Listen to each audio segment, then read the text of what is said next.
Okay, so welcome to the MMG podcast. Today we have got Elias from Tractus Events with us. Do you want to say hello, mate? Hey, how's it going?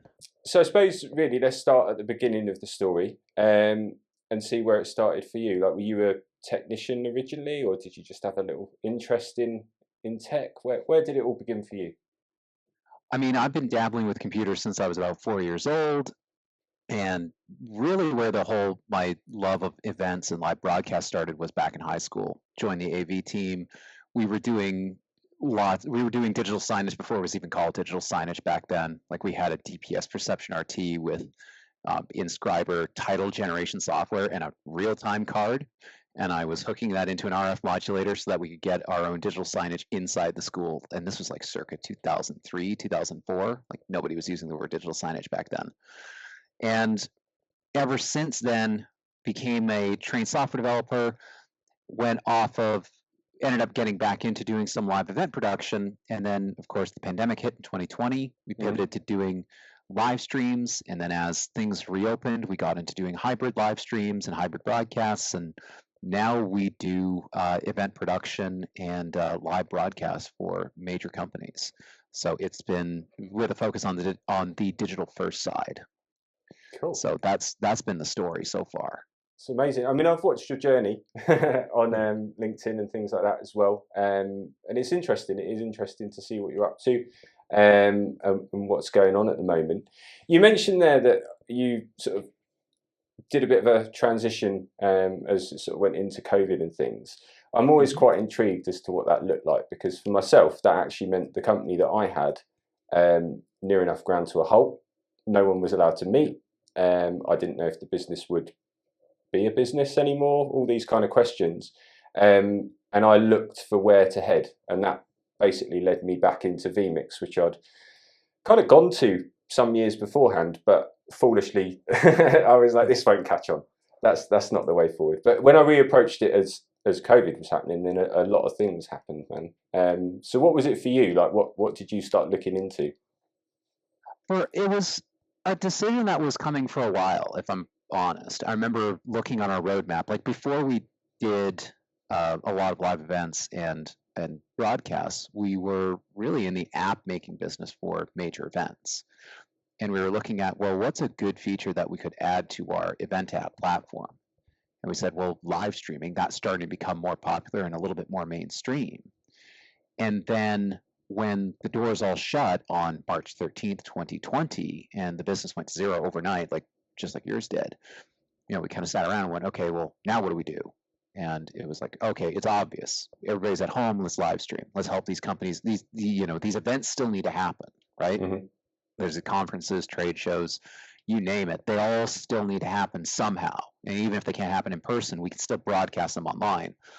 Instead of going to an off-the-shelf solution like vMix, I ended up spending about 6 months building a video streaming platform from scratch, which is something I would not recommend doing unless you're backed by major venture capital. I like to joke that there were a bunch of companies that sprung up in that whole time frame, and they were like raising these crazy, like tens, hundreds of $1 billion valuations. Mm-hmm. And I remember saying to my guys, look at the amount of money they need to mimic a fraction of our power. Like, we're a team of 3 building a streaming platform, and it works. And we're hosting 1,000 people on here, and it's fine. But then we realized, then we had another moment as the pandemic was easing in 2022, 2023, where we said, okay, well, what is our primary line of business here? What do we really want to focus on? Do we want to be a live streaming platform, or do we want to be the production side? Do we want to handle the production side? What do we want to do more? Mm-hmm. And as that was just right around the same time that Zoom was really getting serious, they had just acquired Liminal Technologies. They were just getting into the NDI game. They were really playing catch up to Microsoft Teams. And they announced and released the Zoom Events product. And when that happened, it was just obvious. It was like, okay, this is because when you break down all the video streaming platforms, Teams, WebEx, Zoom, every single one of them, what are they all doing? They're taking VP8, VP9, H.264, or H.265 video, married up with an Opus or AAC audio stream, and sending that down the wire. right? That's what they're all doing. There's nothing inherently competitive about that. But what they're all specializing in is where they all fit into the production side. Teams, WebEx, and Zoom all have more or less some native NDI integration points so that I can actually get this stuff into a broadcast switcher, or I can get it into a switcher in general. And there's I a lot of other with solutions Zoom, just don't. Early doors with Zoom, it was all about pinning each person. So it was literally like having a farm at that point. I made a custom application. This is before I discovered Zoom OSC. I made a custom application using the Zoom SDK that basically just gave me a giant control panel and allowed me to remote control, not remote control, but it ran the Zoom SDK. So I had a meeting window that I could fully control via APIs. So I could say, oh, okay, Ryan needs to be up on screen now. I'm going to full screen the Zoom client that I have running. I'm going to send an API command to full screen to, set Ryan as a spotlighted attendee on this meeting. And it was doing, we were doing broadcast that way. And then getting that feed out of our system via, God, what were we using? We were using a cam link out, splitting that signal so we could see one on the monitor and it could go into another machine. And that's how we were ingesting it into the feed. It was crazy. It was just absolutely crazy stuff. This is like the workflows used to be that, it was, what can we use? It was a bit Apollo 13, wasn't it? It was like, what can we use to achieve the result that we're looking for here, and how can we do it in a way that gives, production quality at the same time? We played with so many things, putting stuff together and different workflows and stuff along the way. And I think same as you, really, we wanted to help people. That was the idea, because they were in a need, and also we were at a point of need as well, because we were going through this sort of transition and learning ourselves. I think now, though, because obviously we did that reactively, right? People wanted that, we reacted. It's now getting to the point where we've actually reacted, learned what the user needs, learned how things should be. And actually, I think you share the same vision in this sort of whole AV over IP kind of perspective, really, for the future. So now I think it's time to sort of represent things to the clients, to users and things like that, with tools that we've engineered for them. That's kind of the purpose. Do you want to tell us a bit about what you're doing? Because obviously I've seen you've got your NDI multi-view, and just sort of let us know a bit about what that can do, how it does it, that kind of thing. Sure. And just one, before we leave the idea of the AV over IP and how everything's kind of changing that, I'd also say we're in early days of that, really early days. Yes. I know from where you and I are sitting, it doesn't feel so early. I mean, NDI 6.2, that's coming of age. 2110, we're starting to wrap our minds around how that all works. IPMX is the thing. We have all these different protocols, right? But I was just at InfoComm a couple weeks ago, and during my session there, I asked the room, put up your hand if you use NDI, SRT, IPMX, or 2110 on a daily basis, right? Only about half the room put their hands up. This is a room about I want to say 100, 150 people. And this is the biggest pro AV conference in the world, and I'm getting half the room that's still on SDI baseband workflows. We are still early. This is we are still light years from mass adoption of this stuff. The thing that gets me, though, is that by sitting in that world now, you kind of fill out control in this massive way, and it just doesn't need to be done now. I think it is, let's take a moment and let's rethink what goes on to these tables and how we do stuff. I don't know how you found it, but by offering services that are supported on AV over IP, NDI, that kind of thing, our flexibility has increased massively. So our goal was always, if a client said, "Can you please," to say yes, of course. Sometimes there's limitations that you'd have to go back and say, no, actually the reality is this, etc. But by using NDI AV over IP, it just means that 9 times out of 10 the answer is yes, even to something that would be very complicated otherwise, that turns into a couple of clicks for us. Yeah. Well, I got a perfect story for that one. This kind of leads into multi-view really nicely. I was doing an event last October. We were in a major venue, and we had a crew probably of about, I was subcontractor on this one. We had a crew probably of about 50 people total. like just set up and tear down. It was an AGM, and it was all baseband SDI, where I was brought in for the live streaming bit. It was all baseband SDI, and halfway through setup, the TD asked, "Oh, I need a multi-view up at my desk, right? I want to be able to see, the following sources." What proceeded to happen over the next, like, probably hour was this giant wire run and figuring out where are we going to patch in, which multi-view are we going to send up to the TD's desk, how are we going to do this, like, do we have enough router slots available?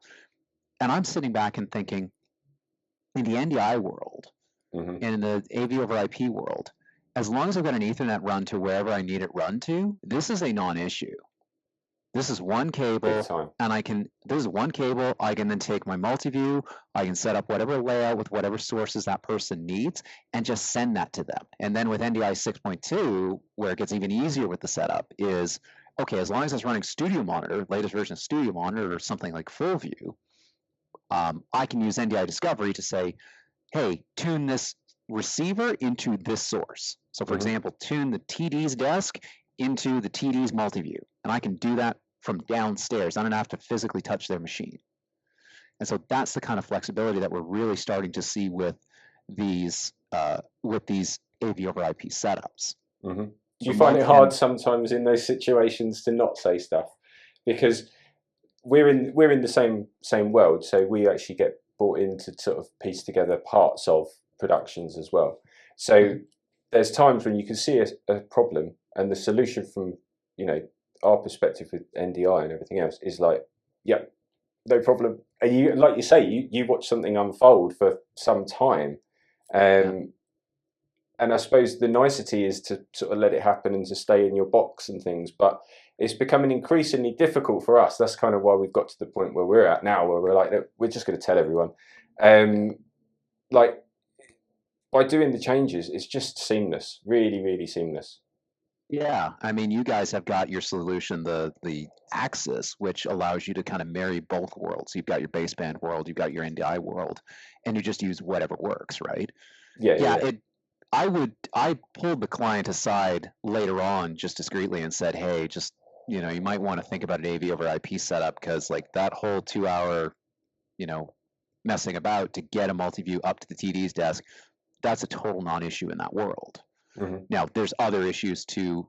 One of the big issues I find with the AV over IP stuff is it's less about the technology itself. I mean, there's misconceptions about the tech, but it's less about the technology itself, and it's more about how the different roles on the production team will change. We're very used to a very segmented world where the video people have their own world, the audio people have their own world, the lighting people have their own world. Stage grips have their own world. Like, everybody's got their own little world, and we all kind of come together under the banner of the TD. The TD directs everybody.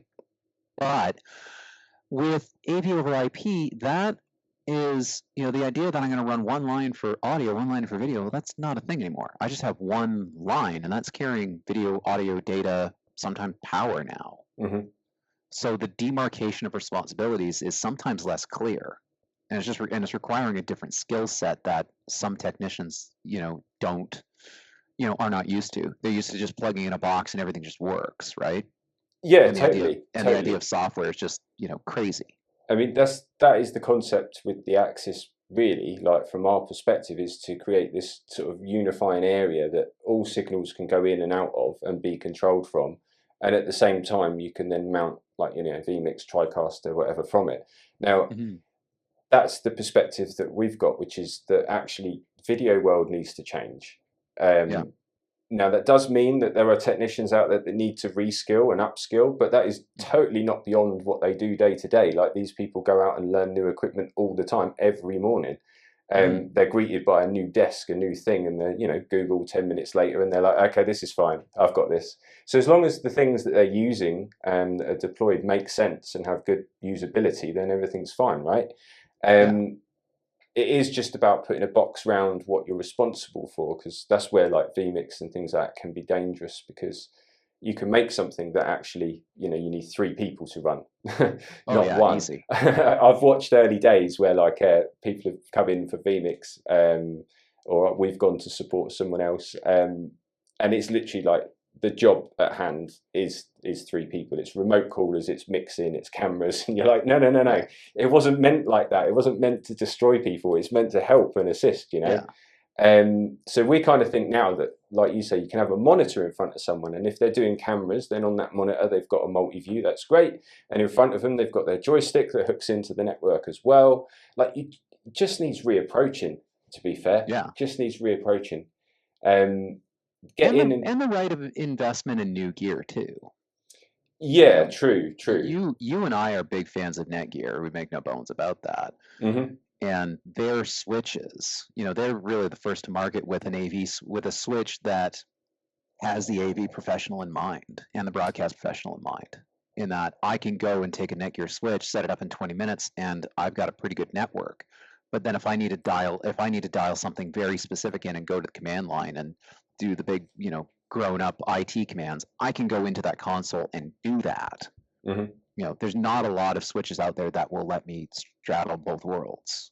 No, totally not. And like, we found them seamless. So we actually started off, we used all different brands. Like, this is COVID sort of territory. And it wasn't until we hit Netgear, particularly the the M4250s in particular, like we just dropped them almost everywhere it shows now. And having the Engage software as well means we can just literally pre-configure everything. Done. I just think that you kind of do need to know a bit about networking now, like to be in the AV production. It's been in audio, isn't it, for ages, really, like in Dante. It has been in video for quite some time as well. Like, there's no, HDMI to IP. That's not a new thing. That's a Digitools box that's been around for ages. So I suppose but that sort of stuff is also, like, I think why Dante has had a lot better adoption than, say, NDI has in terms of market placement is Dante at least sort of looks and feels like your traditional audio setup, right? Like, it looks and feels enough like it. Like, I can put a mixing desk in front of an A1, and even if it's all Dante, it still looks and feels like a traditional mixing desk, and they're happy, right? Yeah, because it kind of sits on like the Midas Pro kind of, like the old Matrixes and things that were in there. It's the same, isn't it? Really, it just different signal. And at some point, it's all been, like, a lot of the stuff has been digital for a long time. So that final move to get the connection between whatever your source is to whatever your receiver is, making that all digital just made perfect sense, and Dante got that right. Whereas with what folks are not used to, this is where the mindset really changes with AV over IP, is the fact that there is a lot of flexibility, but you need to have the right hardware in order to take advantage of that flexibility. I see this with multi-view all the time. I'll get support requests that, it's like, oh, these sources are all stalling. And it's like, well, what kind of network card are you running on? Oh, just whatever's built into the laptop. Okay, and how many sources are you ingesting? Well, a couple. And they're full bandwidth, and it's a Realtek card, and it's got green Ethernet turned on, and it's got gigabit light turned on, so that throttles the card down to 500 megabits per second. And the switch is just your $20, whatever you get off of Amazon special. Like, you need to invest a little bit more into your setup if you want this to run properly. Yes, NDI and all these other technologies will quote unquote just work, but like, there's a big gap between proof of concept and an actual robust production ready system. And the layers of troubleshooting that are involved are a lot different in the software world than they are in your traditional baseband world. Big time. And the Netgear stuff just sort of, for us, it just solves a lot of that. Actually, to the point that people that don't know networking, as long as everything's pre-planned and they're arriving to site and know what's going on, then it's not a big deal, because they're just like, oh, I'm just going to plug it into the switch then. Yes, please. That's exactly right. So it just makes sense. We've started using them as little sort of breakout boxes behind the stage, all sorts of stuff like that as well, because you just ingest feeds from anywhere. Same here. We bring minimum 2 to each show now. Run a trunk line between them. It just makes too much sense. That alone just having two of those switches and having a trunk line between them gave us so much flexibility and cut down on setup and tear down time. Like you wouldn't believe. It was the best move we ever made. Well, you can even do things like, if you really like, we quite like redundancy on things, right? Yeah. So you can run two lines and they'll aggregate, or if one fails, they'll swap. Like, it's all automated as well, isn't it, within those switches, which is, Sure. is awesome. Yeah, exactly. So, we've got a lot of flexibility. It's just having the right training and knowing how to take advantage of all that flexibility now. We're starting to see that come around. Companies are like, NDI is making a real focus on not just their hardware certification program, but their expert certification program, right? There's the NDI Basics certificate. There's the NDI Professional certificate. I think that just got released. I've seen that. I've seen that floating. Yeah. So there are, and then, the training that MMG has, the Netgear Academy stuff, like there's, all of it is out there. It's just a matter of like actually playing with this gear and then having the confidence to go from playground to actually say, okay, let's do a production.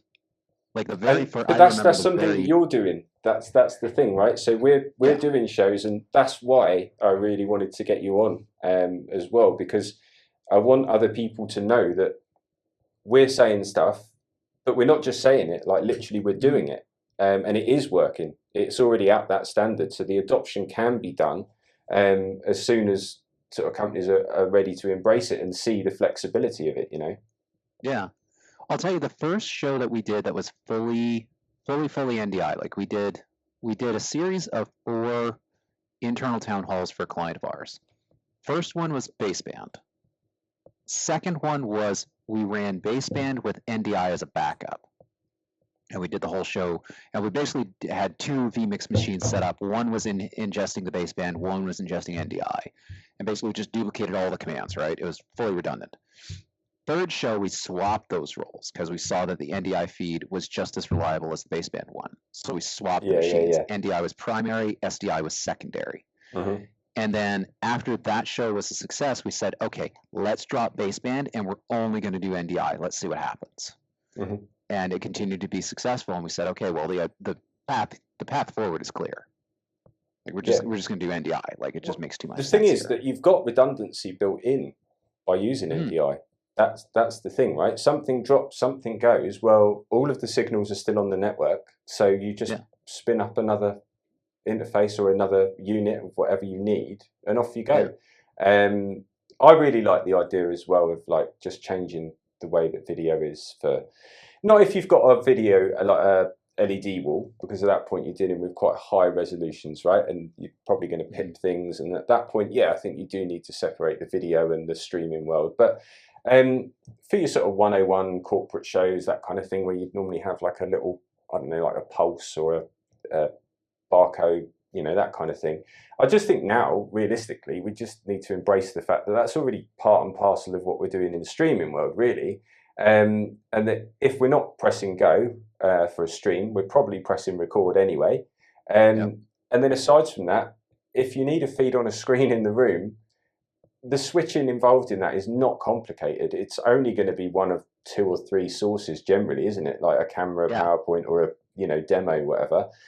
Just let us play it out, because it saves the run of like all of this extra stuff. You're doing it twice, man.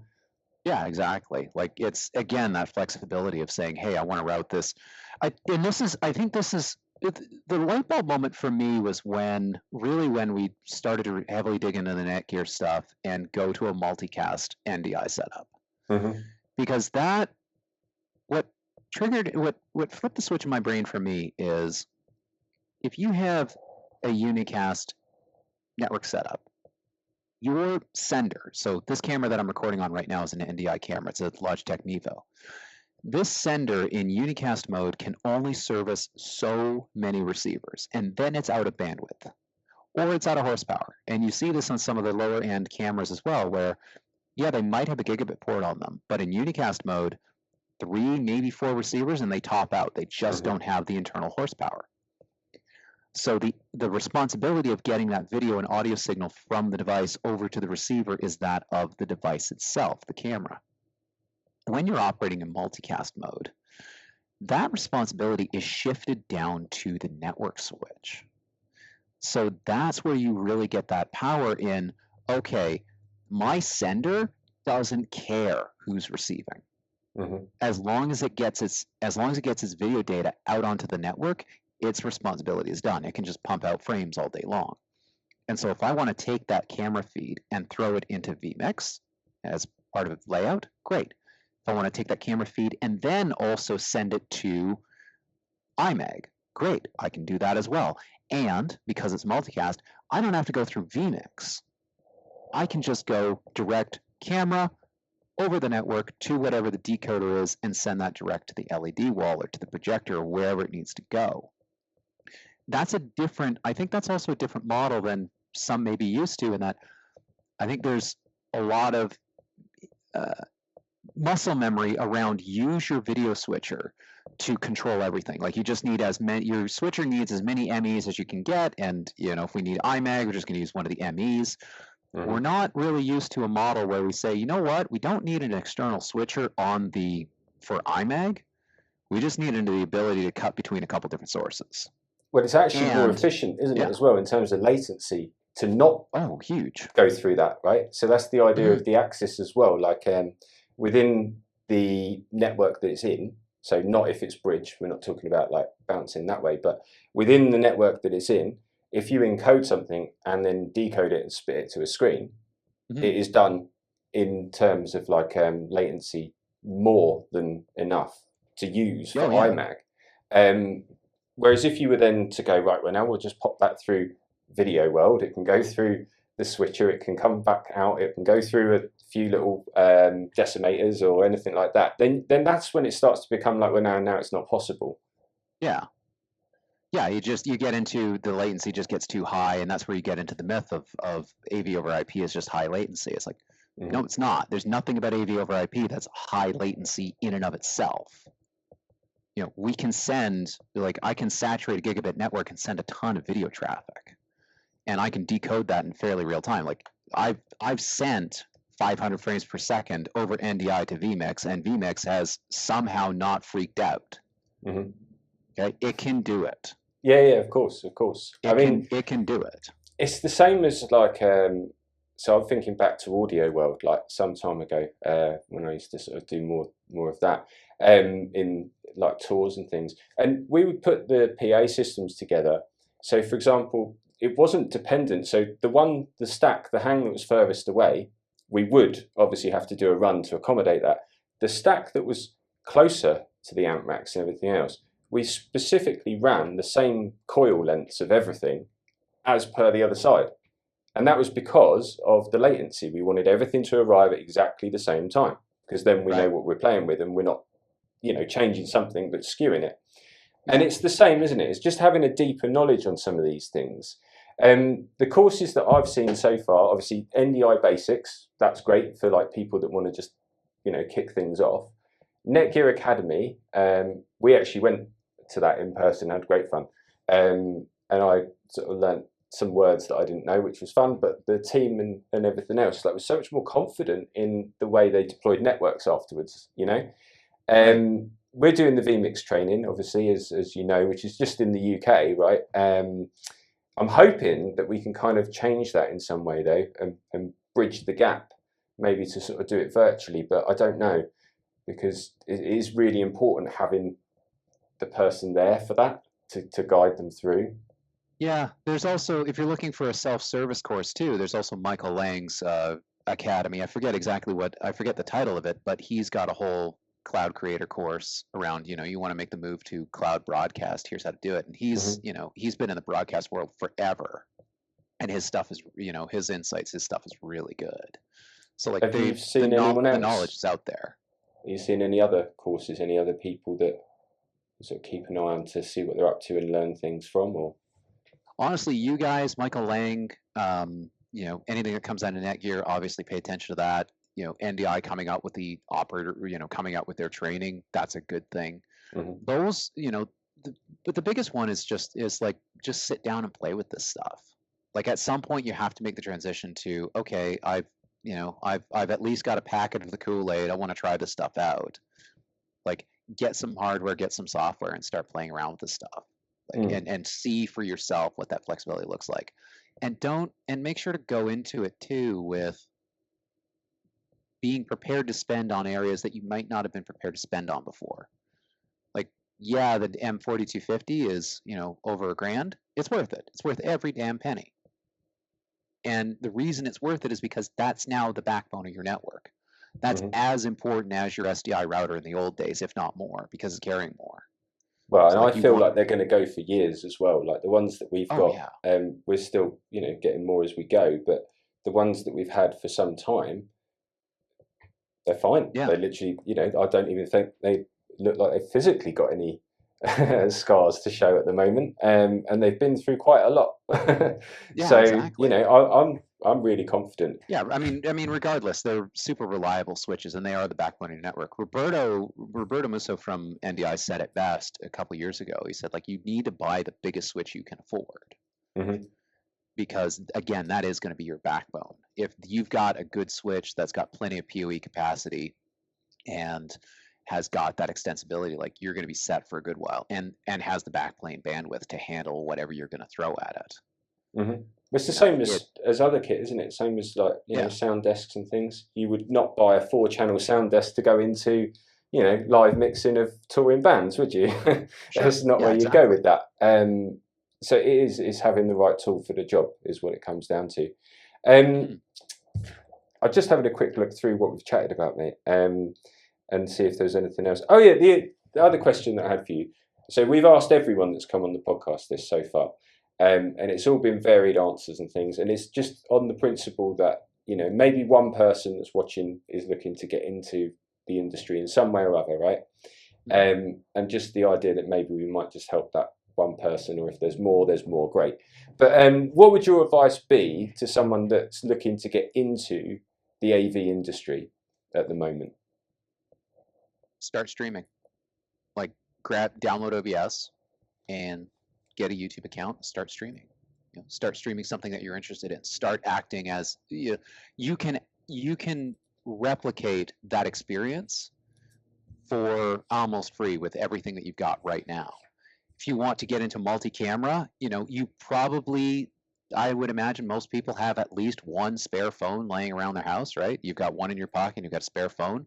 Grab the NDI camera app, load it up on your phone, get some tripod mounts for your phone, and for under $100, you can get started with a multicam setup and just go from there. Experiment with the stuff, play with it, download companions, start, pair it up with a Stream Deck, start punching buttons, get a feel for what that's like. Just do this stuff. Like and teach some courses, and I get a variant of that question of like, oh, I want to learn more. What should I read? And I'm like, no, don't read, do. Like, that's how I got my start and got back into this industry, was just doing this stuff. And you'll learn 10 times more by doing than you will by just reading a whole bunch of theory. Yeah. Because you're going to learn, you will also learn in the moment, like, is this an industry for you? Because it may not be. It's a lot of fun, but it's a hell of a lot of stress sometimes too. Yeah, there's pressure to it for sure. Like, especially when things are live. I think that's the different thing, Like with our team, there's a progression, right? So there's members of the team that are very well versed, and they don't crack under pressure at all. They expect it. They know exactly what to do and how to sort of go with that. And then on the other hand, we've got people that are starting that actually they've learned the technical side, and then the next step is to deal with the pressure of the live situation, because nothing has changed, has it? Nothing has changed. It's the same operation. You've got the same problems or the same solutions. It's just that additional pressure, and somehow the mindset has to change, doesn't it? From freaking out to just understanding that you're there because of that. You're there to solve the problems. That's why if everything was perfect and automated without, then it would just run without, wouldn't it? Right? Believe it or not, computers in general have gotten more reliable since Windows 98. And I challenge everybody here, like, when is the last time that you ran into a blue screen of death on a Windows machine that, like, more on a daily basis, right? Like, that used to be the daily. And that used to be turn it on, watch it crash, let's go again, didn't it? Yeah. Oh, sure. But that used to be the norm. It's not anymore. And if we want to go a step further, we can talk about any embedded device, right? Like this little, prototype in an out box. There's software running on here. Mm-hmm. Your little boxes, like there's a lot of converters that are out there now that are literally just ARM PCs running specialized software. There's not even an FPGA or an ASIC in here. It's just an off-the-shelf ARM chip with some special software running Linux. And like that's your quote unquote hardware box. There's a lot more hardware that's coming out like that too, because these processors are fast enough.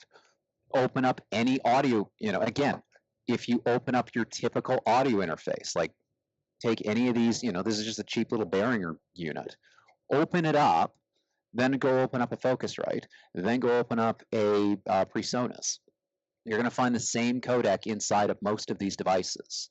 The same chips that do encode and decode and do A to D and D to A, and handle interface between USB and all your different ports.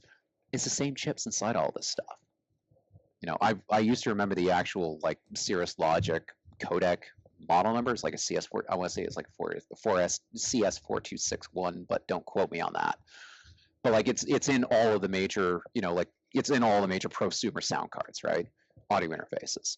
So, and again, the heartbeat inside that little audio interface, it's an ARM chip with an EEPROM and 4 megs of RAM, because that's all it needs. It's a little computer that's running your sound device. Like it's to quote a current world leader, it's all computer, right?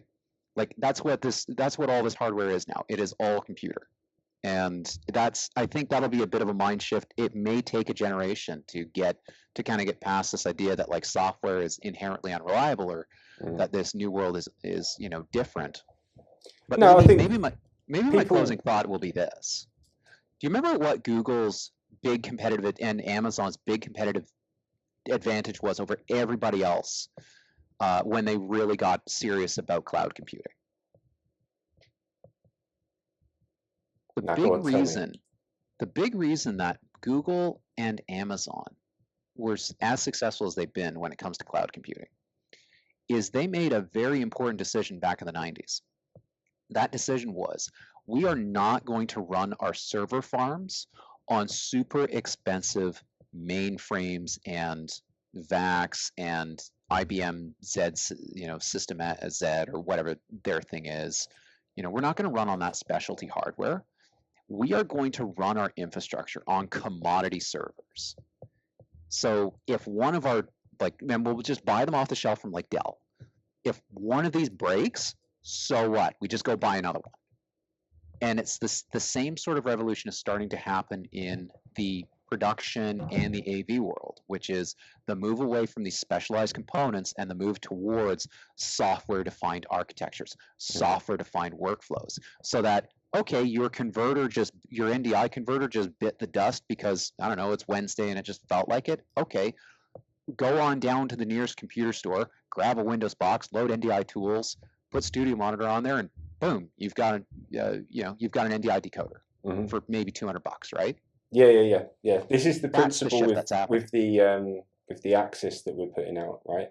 And I think some people are looking at it and sort of thinking, I don't know, man, like that's a PC, isn't it? And then wait a minute, it's got software, and then just sort of like try to take it all in, right?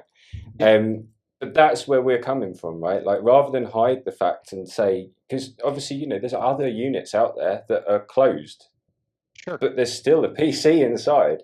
So why don't we make it so that that's accessible and powerful enough to do all of the other stuff that someone may want to do? And then rather than shut it down and say, no, you must buy another machine to do that, leave it open. Yeah. And also like fixing things if you need to. It's component based, so you can replace things if you need to. Well, why did the video toaster get so popular back in the day? Because they built it around a Commodore Amiga. They just used it had all the stuff built in that they needed for Genlock and for superimposing, graphics data on top. And they said, okay, we'll make an add-in card for the Amiga. Okay, the Amiga bites the dust. All right, buy another A2000. Take your card out, put it in the new one, transfer your software over, and you're done. Happy days. Oh man, there's a fly. There's a fly attacking me. Look, I think it's been great chatting. I might have to wrap it up if that's okay, mate. Not because of the fly, but just because of the time. Oh no, that's your timer fly. That is, yeah. He's like, come on, get out now. But yeah, it's honestly, it's great chatting to you. I'm sure I'll talk to you again. If anyone wants to find out more about what you're up to or sort of follow your story as well, where can they find you, mate?